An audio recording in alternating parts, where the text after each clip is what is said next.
Good afternoon. This is All India Radio and I am Valsa Williams with the Midday News.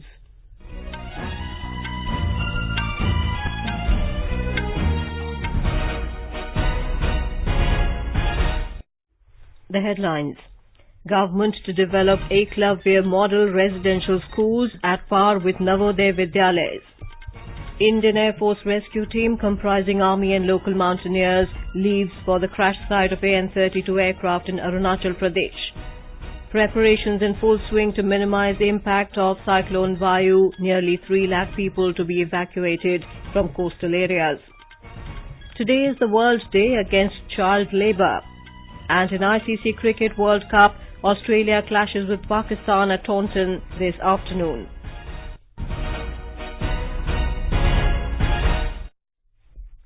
The government has decided to develop Eklavya model residential schools meant for scheduled tribes at par with Navoday Vidyalayas.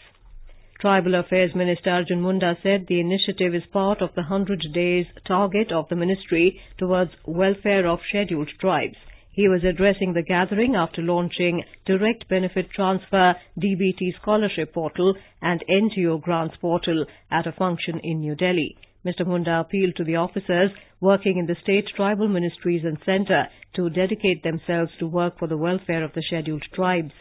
आगामी दिनों में हम इसके साथ ही ये track करने की कोशिश करेंगे कि जो इस मंत्रालय से लाभान्वित हो रहे हैं और शिक्षा प्राप्त कर रहे हैं वो कहाँ जा रहे हैं, उसे हमें ट्रैक करना है। हम इस पोर्टल के माध्यम से ही उसको एनालाइज करेंगे, उसका डेटा डालेंगे कि वो किस सेक्टर में किस तरीके से रोजगार के साथ जुड़ रहा है। देश में जो ट्राइबल आबादी है, मान लीजिए कि हम 10.5 करोड़ मान लेते हैं, उस 10.5 करोड़ लोगों का डेटाबेस बना करके उसको ट्रैक कर, ये हमारा लक्ष्य है।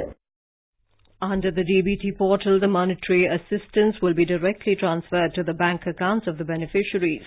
The scholarships include pre-metric, post-metric and national scholarships for top classes.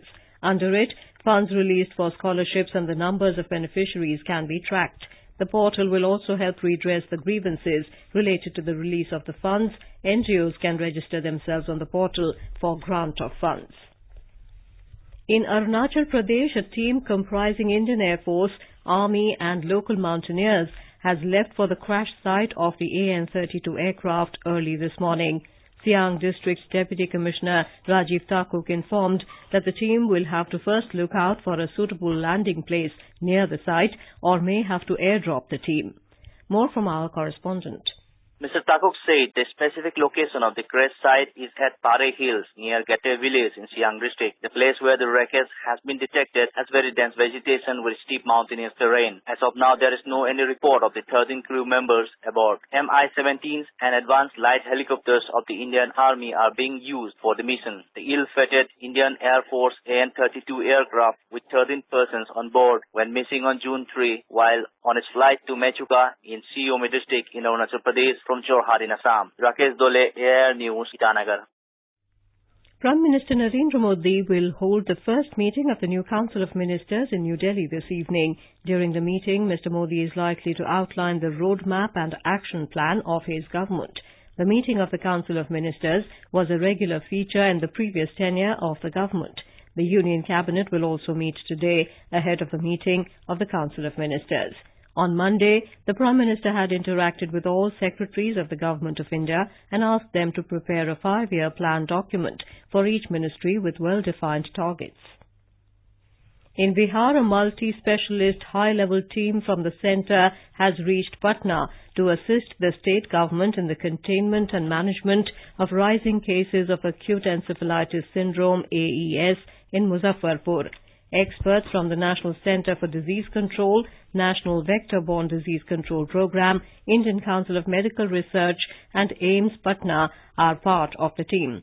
Before departing to Muzaffarpur, the team will hold discussions with top officials of the state government. The team will visit Sri Krishna Medical College Hospital and Kejriwal Hospital, Muzaffarpur this afternoon, where the maximum deaths have been reported. 41 deaths have been reported so far. 60 children are undergoing treatment in both the hospitals. The condition of 6 children is said to be critical. Cases of AES have also been reported from Vaishali and Samastipur districts. In view of the alarming situation, the Health Department has been put on alert. Chief Minister Nitish Kumar has instructed health officials to monitor the situation. Encephalitis is the inflammation of the brain commonly caused by viral infection. Acute encephalitic syndrome is a variety of acute brain infection caused by a certain organism. It is prevalent more in developing countries. Talking to AIR, Head of Department Neurosciences, AIMS, Dr. M. Padma said, Acute encephalitic syndromes are a variety of acute brain infections because of certain organisms which infect the brain as such. Most complex syndromes happen to be this acute encephalitic syndromes, which are a result of a host of organisms in which viruses play a very, very important role. Talking about the prevention of the disease, she said, you need to have your environment absolutely clean and healthy. So whenever you have these, keep your environment healthy and clean. So whenever such things are happening, be alert. This is All India Radio giving you the news. For quick news updates round the clock, follow us on Twitter at AIR News Alerts.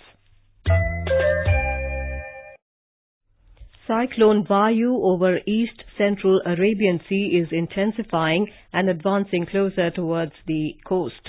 At present, the cyclone is 340 kilometers away from Verawal and is expected to hit the coast in the next 24 hours. As per the Met Department, landfall is predicted between Porbandar and Mahua and Verawal and Diu Island, which is likely to affect Bhavnagar, Amreli, Junagadh, Gir Somnath and Porbandar districts adversely. Chief Minister Vijay Rupani has appealed to the people of 10 cyclone-prone districts to evacuate from the villages along the coastline voluntarily and move to safer places immediately. 13 तारीख को early morning से Cyclone will be active in Gujarat since 13th morning, especially in Kutch and Saurashtra region. I request that tourists and outsiders visiting Gujarat to leave for safer places that you don't get harm due to the cyclone. अगर हो सके तो वापस आप सब लोग चले जाएं. Local authorities have started evacuating the people from the vulnerable areas in Saurashtra and Kutch from this morning. Gujarat Chief Secretary said approximately 280,000 people from vulnerable areas along the coast will be evacuated. More from our correspondent. Evacuation work is going on in full swing in the state since morning. People are being shifted to around 700 cyclone and relief shelters. CM Vijay Rupani today visited the control room in Gandhinagar to monitor the cyclonic movement and relief work. The entire coastline starting from Kutch to South Gujarat has been put on high alert. The fishermen have been asked not to venture into the sea along and off Gujarat coast in the next few days, while ports have been asked to flag a danger signal. NDRF, Indian Army, Coast Guard, DSF and other agencies have been dropped in for relief and rescue work. Aparna Khund, AIR News, Ahmedabad. As a precautionary measure, airports in Porbandar, Rajkot, Keshod and Diu have been closed for civilian flight operations, and commercial flights mainly from Mumbai are being diverted to other airports in Gujarat. IAF helicopters have been deployed with rescue equipment. Navy and Coast Guard ships in the Arabian Sea close to Saurashtra coastline and Bay of Kutch have been put on high alert. Massive stock of food packets and portable water pouches is being generated by the state administration with help from social service organizations, and arrangements are on for last-mile delivery to people. Health teams with medicines are rushing to cyclone-prone districts. More than 1,500 state transport buses are earmarked for movement of relief teams and material to affected areas. Madhya Pradesh is reeling under scorching heat, and the heat wave condition is likely to remain for 2 more days. A report.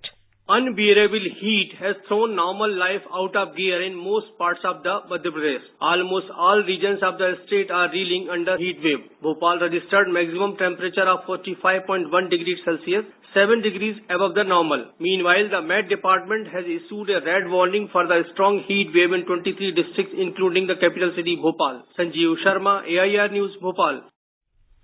Rajasthan still awaits to get relief from scorching heat. Temperatures at many places reached up to 40 degrees Celsius or more at 11:30 this morning. Our correspondent reports that fear of probable delay in monsoon is increasing the concerns of farmers. Delhi witnessed a partly cloudy morning today, with the minimum temperature settling at 31 degrees Celsius, 3 notches above the season's average. A Met Department official said Delhiites may get some respite from the oppressive heat as gusty winds and thunderstorm are likely in the later half of the day. He said relative humidity was 47% this morning and the maximum temperature would settle at around 42 degrees Celsius. Today is the World Day Against Child Labour. This year the theme is Children Should Not Work in Fields but on Dreams. The International Labour Organization had launched this day in 2002 to focus on the global extent of child labour and the action and efforts needed to eliminate it. The day brings together governments, employers and workers' organizations, civil society as well as millions of people to highlight the plight of child labourers and the measures to help them. A report. Nearly 15 crore children are still engaged in child labor globally. The Sustainable Development Goals adopted by world leaders in year 2015 include a renewed global commitment to ending child labor. The goals call on the global community to take immediate and effective measures to eradicate forced labor. The target also emphasizes on ending modern slavery and human trafficking and secure the prohibition and elimination of all forms of child labor by 2025. With Naveen, Anand Kumar, AIR News, Delhi. Prime Minister Narendra Modi's two-day visit to Kyrgyzstan for the SCO summit at Bishkek from tomorrow is expected to further boost the bilateral ties with Kyrgyzstan. Speaking to All India Radio, Indian ambassador to the Kyrgyz Republic, Alok Dimri, said at present both the countries have bilateral trade of $60 billion. He said the focus will remain on sectors like pharmaceuticals, textiles, manufacturing and machinery, among others. He added that both the countries with democratic form of government will further deepen their ties. A short amount of time of 4 years, we have had a series of high-level visits, and this is the second occasion that Prime Minister Shri Narendra Modi ji will be visiting Kyrgyz Republic. This is the first significant visit outside the neighborhood or the first multilateral visit that Prime Minister is undertaking. And further significance attached to this visit is the fact that along with the multilateral visit, there is also a bilateral visit that will commence on the 14th afternoon after the conclusion of the SCO summit. The 16th Asia Media Summit began in Siem Reap, Cambodia today. The theme of the summit this year is media digitization with a focus on developing markets. Prime Minister of Cambodia, Samdech Hun Sen, presided over the inaugural ceremony. 600 delegates from 42 countries are participating in the three-day summit, which is hosted by the Ministry of Information, Cambodia, in partnership with the Asia Pacific Institute for Broadcasting Development, AIBD. Welcoming the participants, DG All India Radio and President AIBD F. Shahryar said the technological challenges faced by the developing countries will be at the core of the discussions. In ICC Cricket World Cup, defending champions Australia are scheduled to play Pakistan at Taunton this afternoon. The match is slated to begin at 3 p.m. Indian time.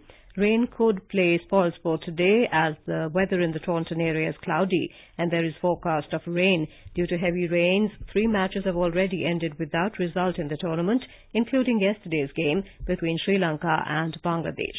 All India Radio will broadcast live commentary on today's game from 2:30 p.m. onwards. It can be heard on DTH Hindi and additional frequencies. News just in. ISRO Chairman Dr. K. Sivan has announced that Chandrayaan-2 will lift off on July the 15th. Domestic stocks today declined around 0.75% in afternoon trade, dragged by losses in banking and IT stocks amid negative global cues. Sensex at the Bombay Stock Exchange lost 299 points to trade at 39,652 a short while ago. Nifty at the National Stock Exchange also fell 90 points to 11,876. And now, before we end the bulletin, the headlines once again. Government to develop Eklavya model residential schools at par with Navoday Vidyalayas. Indian Air Force rescue team comprising Army and local Mountaineers leaves for the crash site of AN-32 aircraft in Arunachal Pradesh. Preparations in full swing to minimize the impact of Cyclone VAYU. Nearly 3 lakh people to be evacuated from coastal areas. ISRO Chairman Dr. K. Sivan announces Chandrayaan-2 will lift off on July the 15th. And with that, we end the midday news.